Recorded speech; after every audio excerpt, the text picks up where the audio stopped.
This summer looked at repeated methamphetamine exposure in Sprague Dawley rats with specific interest in the effects of age and sex in hedonic tone. And basically what that is during withdrawal-induced anhedonia, there's this depressive-like state.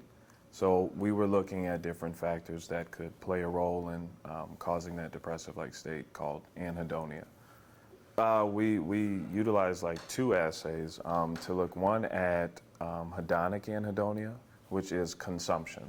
So if you really like something, there's no task required for you to get to it.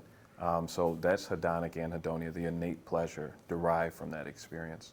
And then motivational anhedonia, so the goal-directed behavior to attain a reward. So we used what's called a sucrose preference test to look at hedonic anhedonia, where rats were exposed to both sucrose solution and tap water, and over a 48-hour period following repeated exposure to meth, to see how much they preferred this solution that they've been shown to prefer. And then in the progressive ratio, following repeated exposure to meth, rats were trained to nose poke in an operant chamber, and we looked specifically at breakpoint. So on that ratio schedule, the last breakpoint they reach. So if with one nose poke, they receive a sucrose reward, then it requires 5, then it requires 10. Yeah.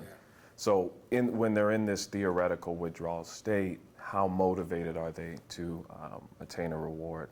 And so we looked at those two and then looked for differences in age and sex and different things like that. But the data is still preliminary. So, yeah. But interestingly enough, we found increased motivation in meth-treated males following repeated exposure to meth. I was definitely nervous, and I was still trying to figure out, how did I get into this program? And in the beginning, I had never worked with rats. So that was just, they're so frenetic, they move, they crawl, it's completely different, and I wasn't prepared for that. But in terms of the first day in the lab, everyone was really supportive, everyone was really inviting. I didn't anticipate other PhDs, postdocs, and different people in the lab to ask me, hey, do you want to come see when I'm running this experiment? Do you want to help out on this? I had been used to something that was on TV where there's mad scientists sitting in corners, isolated from each other, and you best not disturb them as they do their work. Yeah. So it was a very different experience than I anticipated. It definitely demystified what research is, and working with Josh, my PI, Dr. Gully, Connor, Joe, Olivia, Nina, Jacob, I don't want to miss anybody, Lauren, Carol, and even all the way to animal care with Holly.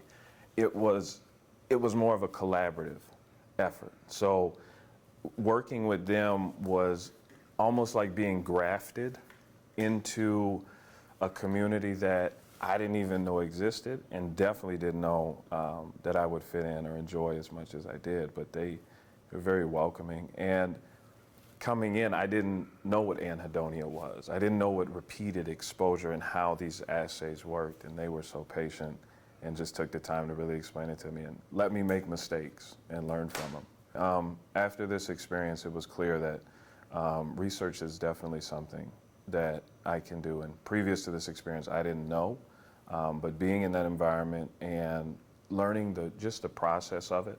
So when I say absolutely, I don't mean like I'm just a scientist right now. I mean, it's clear that there's a path and a process that I can clearly follow and become successful in science, along with graduate school and different things like that. But more than that, it's something that I could wake up every day and do and truly enjoy and see the fruits of it rather quickly. So that part is really interesting to me, especially the research we did this summer and the impact that it has on people from my community and people that I've experienced and been around. It just adds a bit more purpose to the curiosity, which is something that in the classroom sometimes doesn't always appear. Yeah. And then you get to apply it, and it makes everything in the classroom more interesting. So that part, to me, I'll use it as motivation, but as well, those relationships, those are lifelong. They've seen me at stages in my development as a scientist or a student that really have changed the trajectory of where I see myself. So they really helped open my mind and just showed me that I know you've never been in this environment, but it is for you.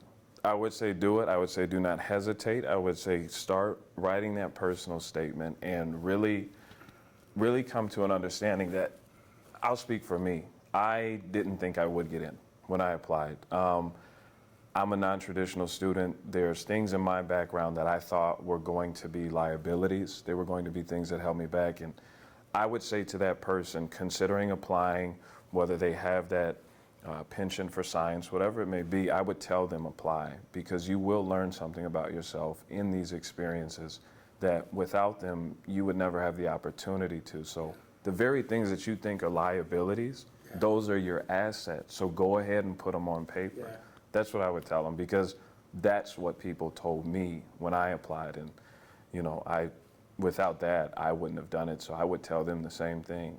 Shoot for the moon? If you miss, land among stars? Yeah. Well, shoot for PRECS, and if you miss, well, you still learned about yourself or something like that. Yeah. But continue on and just submit the application and see what happens.